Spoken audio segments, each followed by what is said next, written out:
I use Cam Studio to record screen movements of my computer when going through a tutorial for Photoshop and Quark, as a tutorial to show all the different tools I had used when creating my magazine, how I went about it, and what effect it had.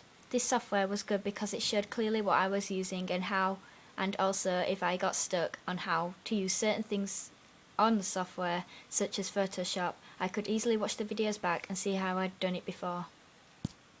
However, I came across some problems when it came to uploading these videos to my blog because the file size was too large, and so I had to cut it down using Windows Movie Maker and then place them on YouTube in order to upload them successfully to my blog. I also use Posterous to post all my videos, objectives, images, drawings, preliminary tasks, feedback, etc. to create a blog. I also used Bubble.us to present my initial ideas for my music magazine, and it shows detailed ideas on what I was going to include in my magazine by creating a spider diagram which branched out with different ideas for each aspect of my magazine. For example, the ideas I had for the name of my magazine and the colours I was going to use. This was very useful as all my ideas were in a spider diagram and were easy to look at when needed while creating my magazine, and kept all the ideas in one place. It was also bright and colourful and makes my blog look more presentable. It was easy to use and simple to make. I used Prezi.com to present information on subcultures, which I went into detail on each subculture. This is good because it had an interactive presentation in which you can scroll around to get a clear view of my work. It also gave me the first ideas on what subgenre I was going to choose for the audience for Your Music Updates and what techniques and conventions I should be using in order to achieve this.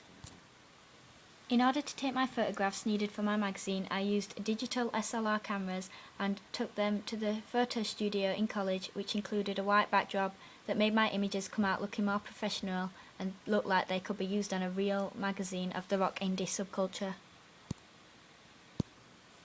I created some drawings by hand that were drafts on what I wanted my final product to look like, and in order to get these on my blog, I used computer scanners to transfer them and upload them to my blog.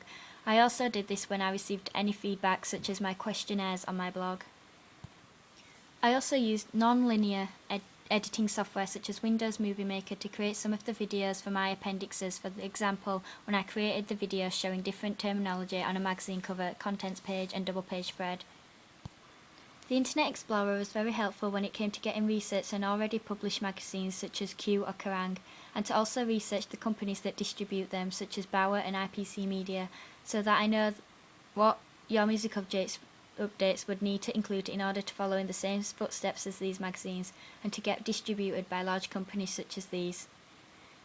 YouTube was also great for publishing any videos I made relating to the production of Your Music Updates magazine, to then make it easier to put on my blog while also gaining feedback to my ideas so far, and then I was to analyse this feedback and get other opinions on my ideas for Your Music Updates magazine and how it can be improved in order to target the audience I am aiming the magazine at.